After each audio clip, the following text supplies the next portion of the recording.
I'm not going to shut down the economy. I'm going to shut down the virus. This isn't a political statement. It's patriotic duty, for God's sake. You know, every election is important, and the folks who get paid a lot of money to work in politics will tell you that this is the most important election of your lifetime. With the country being as divided as ever, as well as being in a global pandemic, there's a lot to uncover when it came time for Americans to hit the polls. Turn to the news. COVID, COVID, COVID, COVID, COVID. With your vote, we will continue to cut your taxes, cut regulations, support our great police. This is an important election because we are at a place right now where everything is a little bit wobbly in ways that it really has not been wobbly before.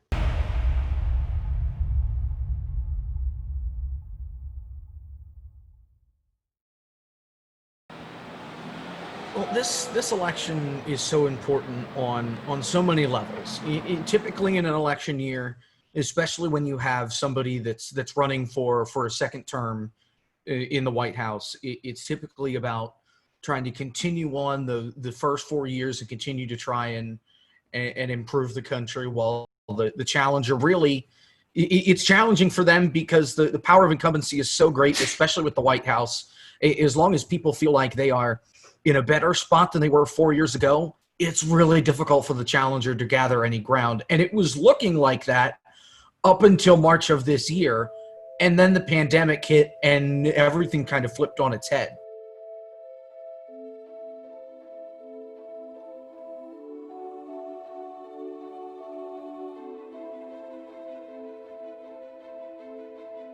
We have a polarized media climate where about a third of the public, about 30% by my research, is being told that there is no global pandemic, that it's not real, and that everyone should just cool their jets and not worry about COVID-19. That is very destabilizing, right? And in addition to that, we are, those of us who pay a lot of attention, are seeing the crumbling of norms and traditions and rules and laws. And what ends up happening if people are told, don't trust anybody, don't believe any news, and the election's going to be rigged, even though there's no evidence that says the election is going to be rigged. What happens in that void of trust is tremendously damaging for democracy.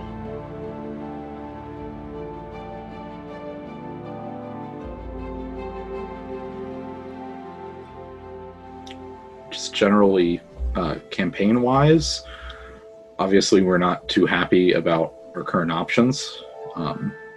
We're vehemently against Trump, but also Joe Biden kind of represents the establishment Democratic Party, where they cater to moderates and Republicans more than they do the vast percentage of their party, which is progressive.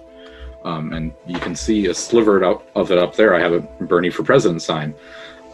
So obviously I was a strong Bernie supporter in the primaries, both in 2016 and 2020. And I think, yeah. So I think the Bernie Sanders wing of the Democratic Party is a lot stronger than a lot of people think. And it's kind of disheartening to see the Biden campaign shift towards trying to get moderates and moderate Republicans rather than the people who make up their base, which is us. Especially in today's world where we're very gridlocked over some very important topics and issues that politicians are getting in the way of actually solving because of their gridlock views. So I am very moderate, and I'm very open-minded to at least understanding, why people believe what they believe. And I think that really how, as a party, we should be moving forward is we should be, not just strictly conservative. We need to, grab in the moderate Republicans that have been a little bit estranged over time and, be a party that is not just the conservative wing. Like, I've never seen so much division until now. this has been in the works for like 50 years, about, give or take. But it's a very slow progression. And so that's how, President Trump didn't get the keys to the Oval Office and suddenly we were polarized. I mean, he won the election in no small part on really building on a mountain of polarization that had been in the works for about 4 or 5 decades. And since he has taken office, he's poured gasoline on this fire that was already burning. There's no two ways about it. He didn't start it, but he's poured gasoline on it consistently. And this is in no small part because that's how he is as a person and how he's run his business. And he has very clearly stated that if he feels somebody has done him wrong, then he hits back 10 times harder. And all of that is fine when you are running a private company. It is less fine when you are representing an entire nation of people, more than half of whom didn't vote for you. And he wants to punish the people who didn't vote for him. And that feels unfair because that's also not really the role of the president. And the presidential job is a really hard one. It's a really hard one. I wouldn't want to do it. But if you do want to do it, then what you're signing up for is to be president of the United States, not president of the people who like you.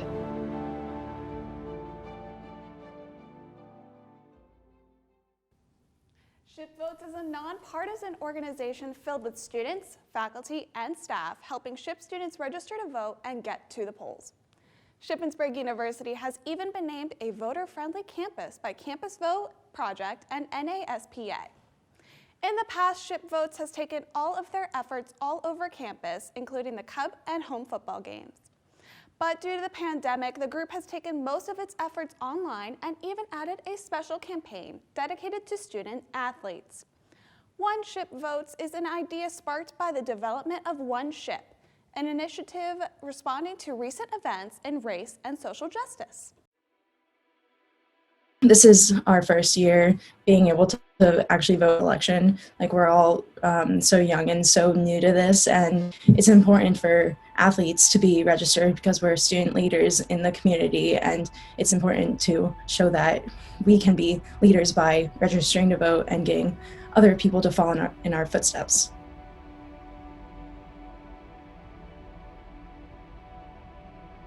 We try to brainstorm exactly how, what are our the sort of tendrils through which we can reach students. And the Instagram thing is fantastic, but it's sort of just throwing it out there in the ether and hoping it comes up and hoping people kind of share stuff and all that. So the faculty was sort of our, well, first because we, a bunch of us are faculty, but obviously every student talks to multiple faculty.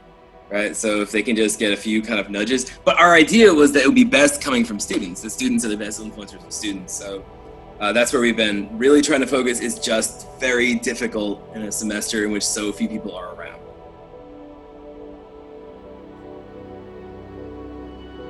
The good news about mail-in balloting is that there's no way for people to vote twice. You could try, but then when you send 2 ballots in, you then therefore have committed a crime. And so you can't do that. And that's the great thing about mail-in voting. It is actually incredibly safe because it is traced. There are trackers on it. So that said, everyone who wants to should ask for a mail-in ballot and do it quickly. But it is vital that as many people who are legally allowed to vote do so, and do so in a way that is effective and safe. And if you feel safe going into the ballots, then you should do that too. So that every vote is counted and every voice is heard.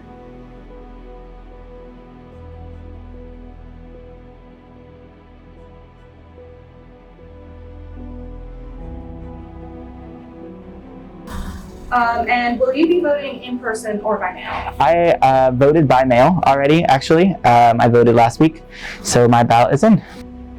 I'm voting by mail, technically, absentee ballot, just because I don't want to endanger the lives of the people who are going to the polls.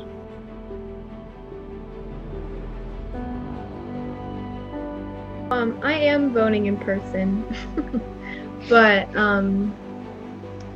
it's not ideal, but I feel like it was just the best option for me. And I was worried about voter suppression and just like the mailing situation being so sketchy, I guess. I don't want to, I'm not someone who's running around, worrying about voter fraud or anything stupid. Stupid. I'll just say it, but like dumb like that. But I was a little bit worried because I live in town, and I did notice that all of the blue mailboxes around my house that I remember being there have been sealed. Like they're not gone, but they're sealed. You can't open them. And so just seeing that happening, and seeing videos of people literally getting their mailboxes collected off the streets, like the blue mailboxes, I just don't know if it just worries me to vote through the mail. I worry that it's not going to get there in time. I worry it's not going to get to the right place. And I'm honestly not as knowledgeable about stuff like where I can drop it off rather than mail it or stuff like that. So I just feel like it's best for me to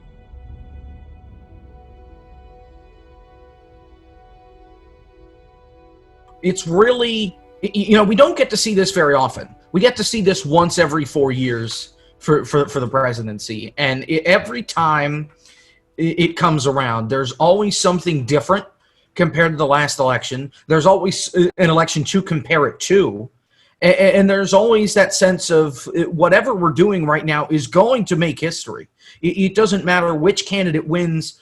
The things that we're talking about right now and the votes that people are making are going to be historic and are going to be looked upon 20 years from now, either questioning the voters who's made the right choice.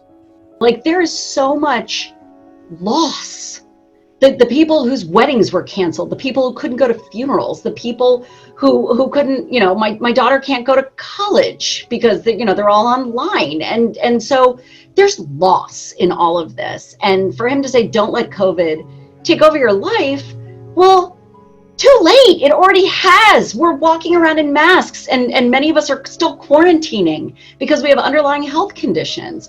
So it's easy to say, and it's hard to see how that has even a toehold in reality when it's just not true. I mean, it already has taken over our lives.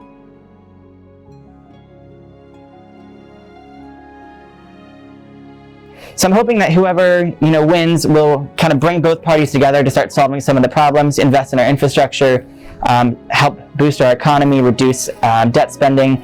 So I think that unity is the biggest thing that I hope that either candidate would bring to the table, whoever wins. So just basic things like science, believing in science. We're still in the middle of a pandemic, and it's not going anywhere anytime soon. So we need leadership on the national level that actually respects science, respects masks, respects vaccines. We're also going into the 2020s. We're going to have to deal with climate change, because if it's not dealt with in the next 5-10 years, we're going to have irreversible change on this planet. The incumbent has won re-election in the last three presidents. Bill Clinton won in 96, George W. Bush won in 2004. It was close, but he was able to eke it out then. Barack Obama won re-election in 2012. Donald Trump is the most unpopular incumbent since George H.W. Bush. And Bush was struggling really throughout all of 1992. Trump, like I mentioned, Trump was ahead in the early spring. It looked like it was going to be a shoo-in re-election for Donald Trump, and it looked like nothing the Democrats could do was going to work, and it was just going to be another 4 years of moping around for the Democratic Party. But since about June, Democrats have had a big surge of momentum. They've been able to pull ahead in the polls, and Trump and the Republicans have not been able to close that gap again.